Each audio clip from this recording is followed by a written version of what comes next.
Happy Thursday, everybody. This is Chicago Bears Now. My name is Harrison Graham. Matt Eberflus spoke to the media today and talked about his time with the Bears. I react to that. The Bears coordinators also spoke to the media today, and I want to spend some time on one player that Dennis Allen spoke about. And then we do have the latest injury reports for both Dallas and Chicago as we're getting closer to Sunday's contest. And got to be honest, we are falling behind in this week's sub battle here at Chat Sports on Chicago Bears Now.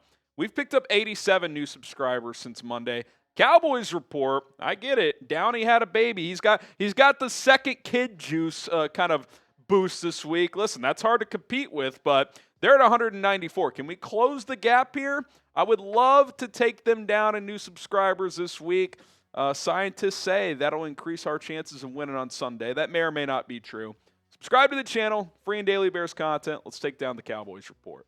All right, Matt Eberflus talks. He was asked about his time in Chicago as the Bears head coach today. He's obviously the Cowboys defensive coordinator now, set to make his return to Soldier Field on Sunday. Here's what he had to say. He says, yeah, there's always hard moments in coaching. You're always disappointed when you lose because you put so much into it. The players put so much into it. You're most disappointed for the players. Once that settles in, then you go to work the next day. The sun comes up and you move forward. You learn, you grow, you keep going. That's what true grit is. That's what we're all about. He was also asked later about if he's thought about what the reaction is going to be on Sunday, and he said he hasn't thought about it. I find that hard to believe, but I don't know what I expect him to say there. Look, Matt Eberflus isn't a bad guy. Like, I wouldn't expect any coach in this situation to go out there publicly and be like, F that team or that fan base, whatever. But, like, the bottom line is he's just a really bad head coach. I mean, we saw that play out in real time. Situationally, his awareness, just with the media. He probably wasn't ready for the job, and he never really improved at it. So I got nothing personal against Flus. That being said, I do want to kick his ass this week. So you know what to do. Spam beat Flus in the chat. Come on, guys. We got to take Matt Eberflus down here on Sunday. It would suck if his defense was a big reason the Bears lost this week.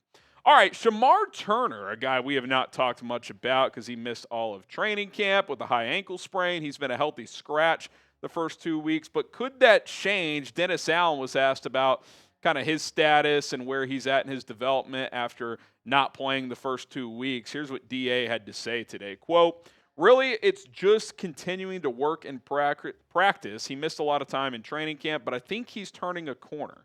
And then it's about taking advantage of the opportunity when it comes on game day. I briefly mentioned this the other day. Listen, obviously, Gervon Dexter, for the most part, is having a good year. Didn't do as much against Detroit, but I thought he had a really good week one.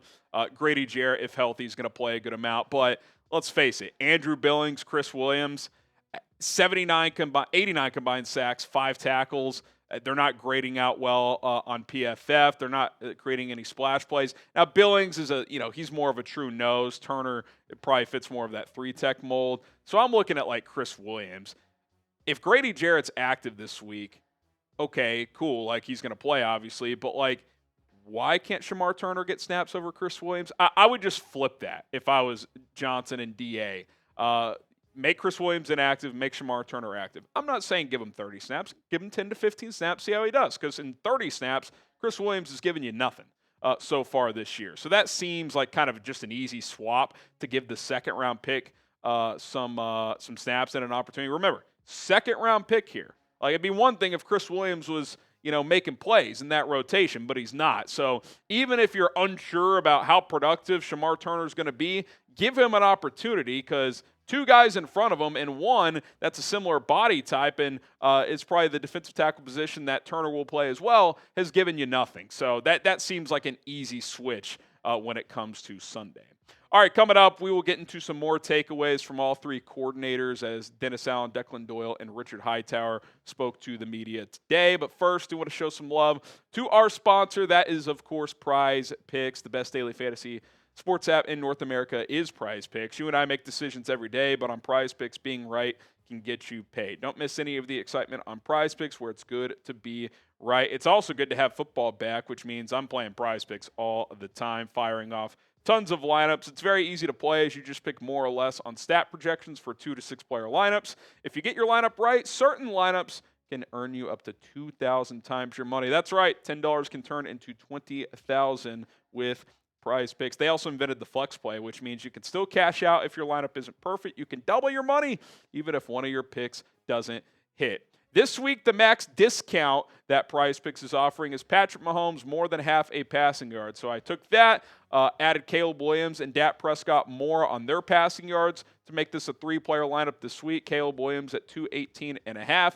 Dak Prescott 250.5. That's a big number, but let's face it, the Bears secondary is banged up and not playing well. Dallas' secondary hasn't been great either, so I like Caleb to have more than 218.5. $20 entry to win $105. Download the PrizePicks app today. Use our code CLNS to get $50 in lineups after you play your first $5 lineup. That's code CLNS to get $50 in lineups after you play your first $5 lineup. PrizePicks, it's good to be right.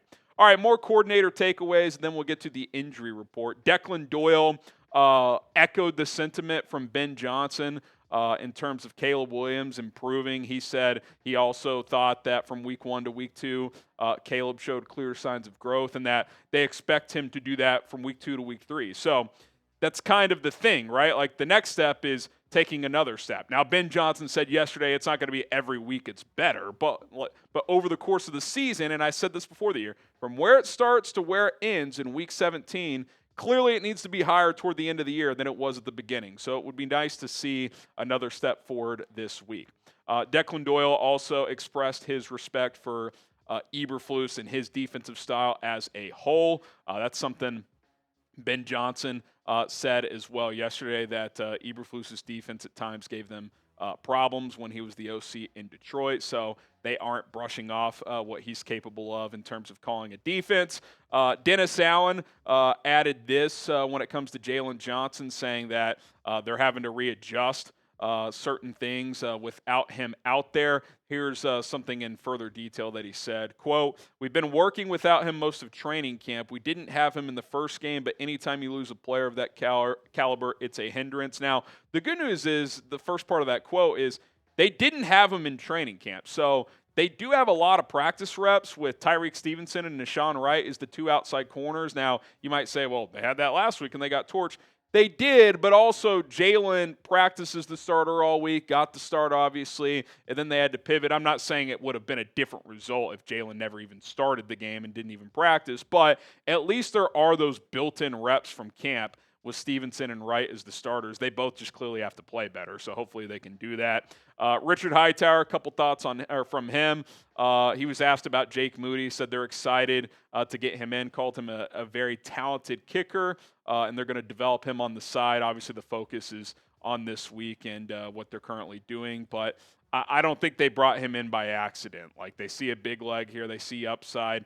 They see a guy whose confidence is probably down a little bit. They got to build that back up, but potentially a long-term answer at kicker. We'll have to wait and see. He also added, and I agree with this, that Kavontae Turpin is probably the word he used, or possibly, I can't remember, the best return man in the NFL. I think he's pretty easily the best return man in the NFL. He's one of those guys, and I have firsthand experience watching him at TCU. Every time he lined up to catch a punt or a kickoff, you think he's housing it. Like, seriously, he was that electric in college, and he's done that in the NFL as well. So, Torrey Taylor, punting the ball to the sidelines, good hang time. Like, you really gotta be focused in, because he makes that first guy miss, he could be off to the races. So that has got to be a intentional focus this week to try and not let him change the game on special teams. All right, on the injury front, 6 players did not practice for the Bears today. Kiran Amegadjie with that elbow, more on him in a sec. Obviously, Jaylon Johnson, Kyler Gordon as well. Jaylon's going to go to short-term IR.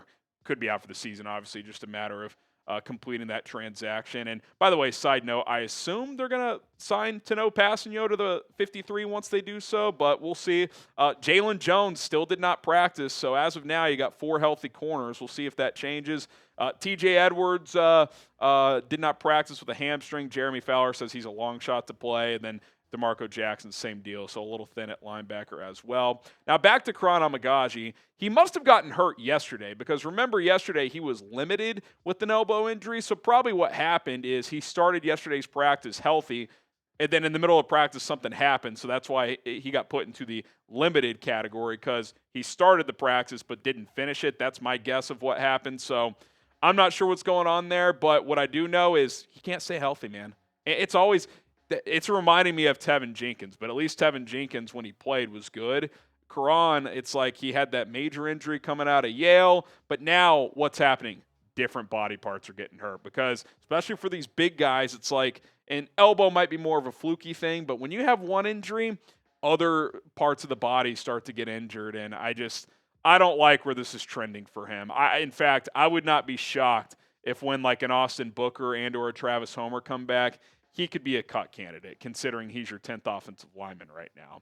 DeAndre Swift, Grady Jarrett limited today. Grady didn't practice yesterday, so good sign that he was limited today. Hopefully he can do more tomorrow and play this week. Swift has that quad injury. Assuming he plays Sunday, regardless, I want to see more Monungai and even Roshan Johnson, but if he's a little nicked up, that could scale back how much he plays. And, maybe that's a blessing in disguise, not because I'm trying to hate on Swift, but we need to see these other guys and see if they could show more production. Jahdae Walker, full participant. He didn't play in week 2 and was limited yesterday with that ankle, but he was ready to go. We'll see if he's part of the game day roster. He could be a healthy scratch. He'd be in that kind of tier of player potentially, but he did play in week 1, so we'll see if he's out there this week. For Dallas, same 4 guys, but Trayvon Diggs, after missing yesterday's practice with an illness, was full today. Tyler Guyton and Kevontae Turpin were limited yesterday. They practiced in full, so those 3 guys seem ready to go. The one guy that's almost certainly going to be out is Deron Bland, dealing with a foot injury. He's a long shot for Sunday, so they'll be down one of their corners, but sounds like Diggs is going to be just fine. Probably just had a stomach bug or something like that. All right, who you got? Bears, Cowboys. Type CHI for the Bears, DAL for the Cowboys. Obviously a pivotal game for Chicago. Don't want to fall to 0-3, so let us know who you guys think wins this game. And don't forget to subscribe to the channel. We're popping out videos every single day here on Chicago Bears Now, and we got to take down the Cowboys report. So hit that subscribe button. Plenty of time to get more subs than them this week. We would greatly appreciate it. Bear down.